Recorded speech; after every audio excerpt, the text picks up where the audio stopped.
Rebecca Capone, c'è un varco, poi Gianberardino, la rete da parte di Teramo con Gianberardino.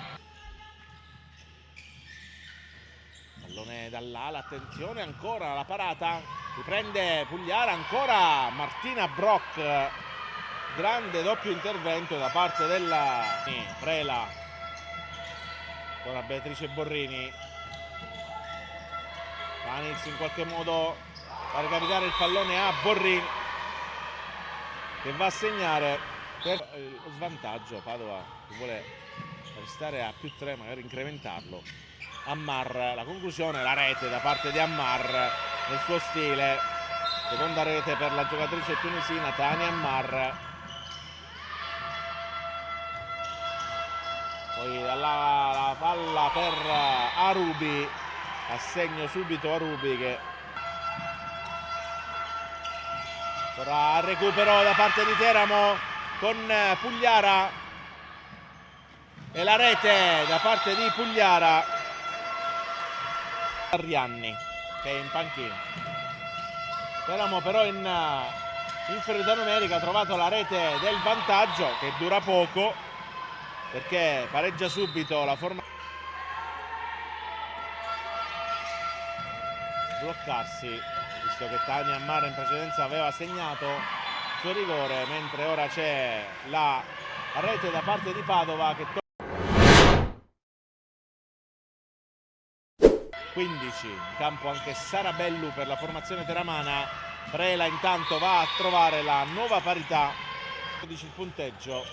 Ammar dentro per Capone, dall'ala Farisè, dentro, idea stupenda da parte di Farisè per Sarabellu che va a segnare la rimessa a favore della squadra che sta difendendo. Tiro di Borrini, gran marcatura da parte di Borrini con palla che dà un bacino al palo ed entra. Ammar, Capone, tira la palla alla formazione teramana. Pugliara dall'ala, torna avanti Teramo con la rete di Beatrice Pugliara. Quarta.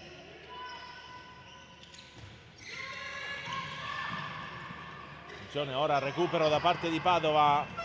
Prova ad andare in contropiede con Meneghini, ancora Meneghini, il tiro, la rete da parte di Meneghini, quarta marcatura ed è +2 ora Padova.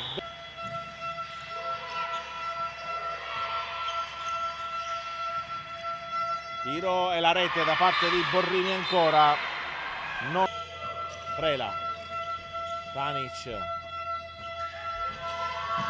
Ora Prela, tiro di Prela, la rete da parte di Prela, quarta marcatura per Angela Prela. Borrini sbaglia l'appoggio, pallone fuori da parte di Padova, contropiede Teramo con Gianberardino che controlla, tiro di Gianberardino, la rete da parte di Gianberardino. Borrini, Prela, dentro il pallone con la marcatura da parte di Ocorrie. La prima rete che esulta a braccia elevate per questa prima vittoria ottenuta con determinazione, una condotta di gara veramente importante. Dunque finisce 25-27, esulta Padova, si dispera Teramo per questa ulteriore sconfitta.